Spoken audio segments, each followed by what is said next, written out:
వేసిన మమ్మ మెండుగా మమ్ము దీవించరావమ్మా విజయవాడలో వెలసిన దుర్గమ్మ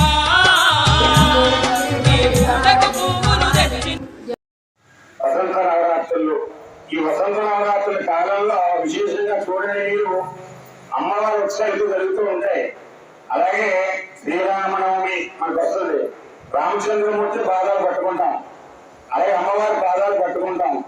మనకి చాలా చోట్ల అమ్మవారి ఉత్సవాలు కూడా జరుగుతూ ఉంటాయి.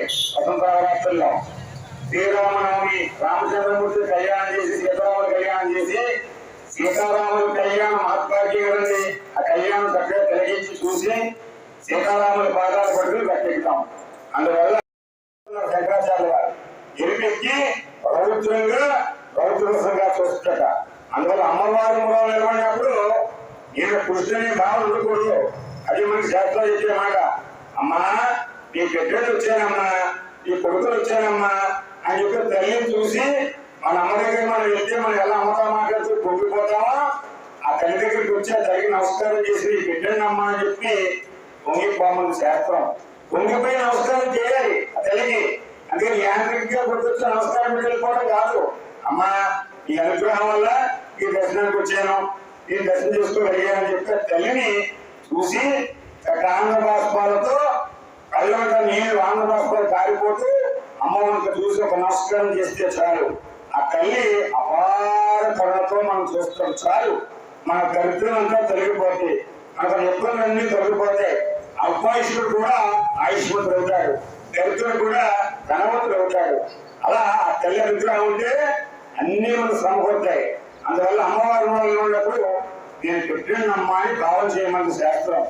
అలాగే తల్లి కష్టపుగా దాక్షాయిగా వస్తే కాళ్ళు కడిగి కళ్యాణం చేసే పరమశివుడు ఎవరు?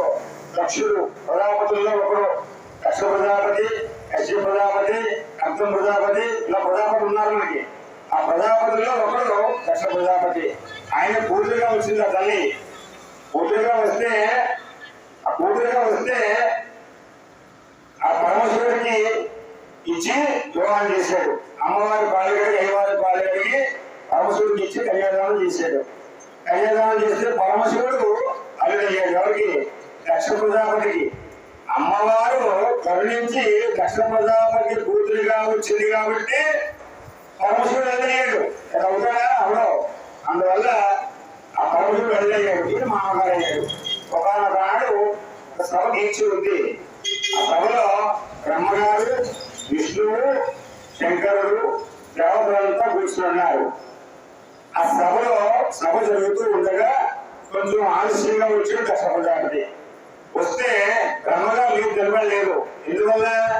బ్రహ్మగారు కుమారుడే దక్షుడు, అందులో తండ్రి. కుమారుడు వస్తే తండ్రి లేవడు కదా, అందులో బ్రహ్మగారు లేవలేదు. విష్ణువు తండ్రి గారు తండ్రి. విష్ణుమూర్తి నాగరికంలో వచ్చాడు బ్రహ్మగారు, అందులో తాతగారు లెక్కలేదు. మనవడు దక్షుడు విష్ణుమూర్తి మనవడు, ఆయన తాతగారు, ఆయన లేవక్కర్లేదు. శంకరుడు అల్లుడు, ఆయన లేవలేదు. వెంటనే దక్షుడు వేదాన్ని పెట్టుకున్నాడు. మా నాన్నగారు లేవక్కర్లేదు, మా తాతగారు లేవక్కర్లేదు, బ్రహ్మగారు విష్ణుమూర్తి లేవక్కర్లేదు. మా అల్లుడు నేను బాల్యకి కన్యాదానం చేసిన అల్లుడు శంకరుడు, నేను మామగారిని. నేను వస్తే లేవలేదు, అంత అహంకారమా? నేను వస్తే లేవకపోవడమా అని చెప్పి వేదాన్ని పెంచుకున్నాడు. అహంకరించాడు.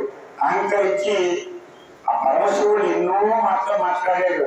నిజంగా చాలా మాటల్ని కూడా చాలా దుర్భాషగా మాట్లాడాడు.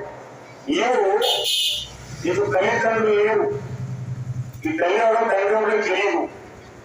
అదే నీవు సరిగా పట్టకట్టుకోవు, నీవు తులసిలో కట్టుకుంటావు, ఏనుగులు కట్టుకుంటావు, అలాగే శ్మశానంలో పూజలు రాసుకుంటావు. ఒళ్ళంతా నీకు ఆభరణాలు లేవు, పావుల్ని ఆభరణాలుగా పెట్టుకుంటావు, మెల్ల మీద పావం వేసుకుంటావు, పిల్ల పావులు ఉండాలిగా పెట్టుకుంటావు.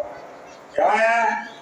అలాగే నీవు పూతకణాలు వెంటే చెబుతూ ఉంటావు. ఈ కోటకు పూతకణాలు ఉంటాయి. అసలు నోడుకోమని చెప్పలేటువంటి మాటలు మాట్లాడే మహానుభావుని శంకరుణ్ణి నీవు పూతకణాలని కూడా వెంటే తిరుగుతావా? అలాగే నువ్వు తల చదువు, ఇప్పుడు తల జడ ఎక్కేసి ఉంటుంది, అని చెప్పి ఎన్నో రకాలుగా మాట్లాడాయి. మాట్లాడితే పరమశివుడు మహాజ్ఞాని, జ్ఞానదాత మహేశ్వర అని నామయ్యకి. ఆయన మహాజ్ఞాని, వారికి తెలియక మాట్లాడుకునే ప్రశ్నలు చెప్పారు. చిరునవ్వు వదులుతున్నాడు. ఆయన కోపగించుకోలేదు, చిరునవ్వు నవ్వాడు. ఆయన సదాశివం ఆయన కోపం తెచ్చుకోడు. సదాశివ పరమశివ ఈ పేర్లు రెండు కూడా శంకరుడికి అన్వయం. సదా బ్రహ్మ, సదా విష్ణు, పరమ బ్రహ్మ, పరమ విష్ణు ఉండవు. విష్ణువుకి బ్రహ్మగారిగా నామాలు అన్వయం కాదు, కానీ శంకరుడికి అన్వయం. సదాశివ పరమశివ ఆ పేర్లు ఆయనకే ఉన్నాయి. అయితే